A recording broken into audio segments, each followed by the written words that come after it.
So I am one of the judges for SPFBO 8, which is Mark Lawrence's self-published fantasy contest that he holds every year for self-published authors to get rated by judges, and there's a winner. If you want to see a lot more details on how this contest works, please check out the other video that I made. There's a card up here. I break it down a lot more and specify a lot of the things that I'll be doing for the competition, as well as detailing a little bit about how future rounds of the competition work. Well, the second book that I've been reading for SPFBO 8 is called Hazelhearth Hires Heroes. If I were to pitch Hazelhearth Hires Heroes by D.H. Willison, I would probably say that it is to Dungeons and Dragons as the Rankin Fithian Christmas movie Santa Claus is Coming to Town is to the myth of Santa Claus. The setup for this story is that it is a portal fantasy / historical fantasy that takes place with people from our world around the year 1900 who, due to some really interesting and funny circumstances, end up getting teleported to a fantasy world where they get to live out a lot of Dungeons and Dragons style fantasy class party adventurer style things. It's actually very much framed in the way that a tabletop role-playing game might be, and it's very intentional that this is so. Our two main characters are a dude who is essentially like Nikolai Tesla, who is working next door to a telegraph company, like the beep beep beep beep beep beep, and the guy that runs that company is sort of a jock that also likes to have game nights with the bros, but he is a self-aspiring game creator himself. At the very beginning of the story, it's implied that he is trying to create games of his own. Well, when shenanigans that happen in this world and also shenanigans that happen in a fantasy world all sort of combine into the perfect storm, we're taken to the town of Hazelhearth and the story begins. Starting right off the bat, we're given a pretty lighthearted tone with very dry, tongue-in-cheek style humor, which I have found humor to be one of the most subjective styles of art out there, but I think for me, more often than not, the comedy actually worked. It wasn't laugh out loud comedy, but it made me smile, it made me happy. It made it easy to read through the story. And for me personally, I would say the biggest draw of this book would be the comedic elements,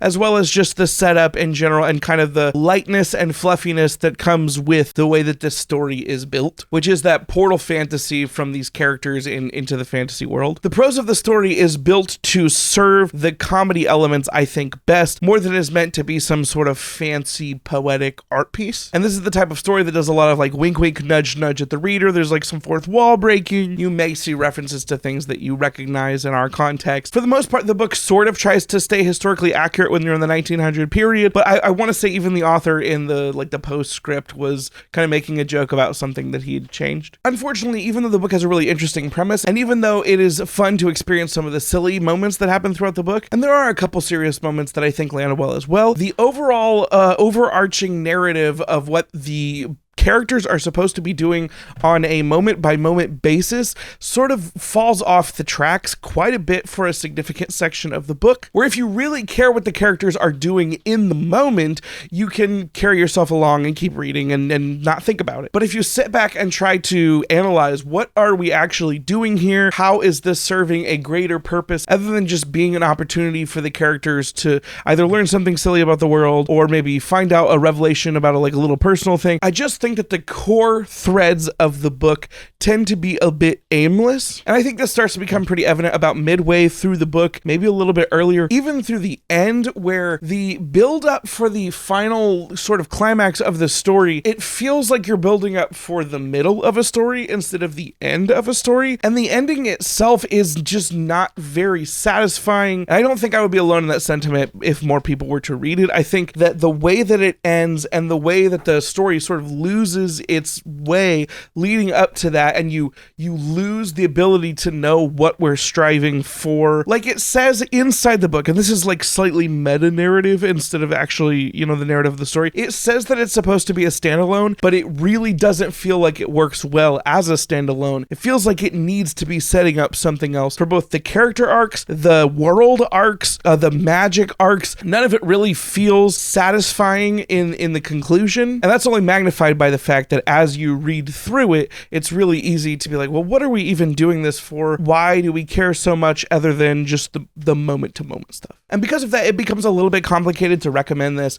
as a standalone. Like, a lot of people are looking for more standalone experiences in fantasy, and this technically advertises even itself to be a standalone, but because of the way that the plot is handled, I don't think it really nails that experience all that well, unless you just really enjoy the type of humor that the book presents. The characters in the book, both the ones from our world and the ones that they meet in Hazelhearth once arriving, are fun characters. They're not super deep characters. I think they can mostly boil down to one or two traits, and of course, over the course of the story, they grow a little bit in the areas where they are weak, and they're able to use their strengths to show off what makes them valuable in a party sense, in like a group adventuring sense. But if you were to ask if they stand out in any major way that makes them super memorable, the answer is not really. There's nothing wrong with them when you're there with them. I think I like all of them to varying degrees, and I do think the author does a fun job of having us build miniature relationships between all of them amongst themselves. But all of these relationships do follow a familiar, if not predictable, course throughout the narrative, which I'm not saying is inherently just a super bad thing. Like, I am okay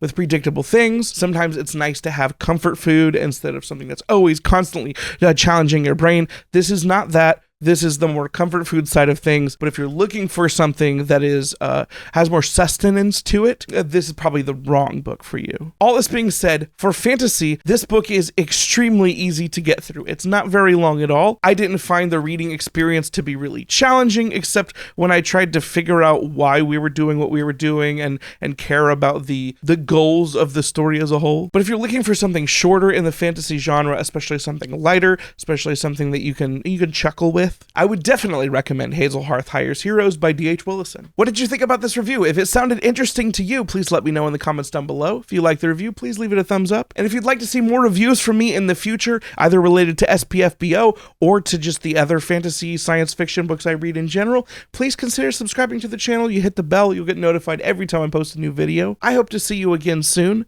Until next time, goodbye. Sleep, no one ever get enough. Always looking out tired. Sleep, no one ever get enough. If I don't show up, I might get fired. Sleep, no one ever get enough. Always looking out tired. Sleep, no one ever get enough. If I don't show up, I might get fired.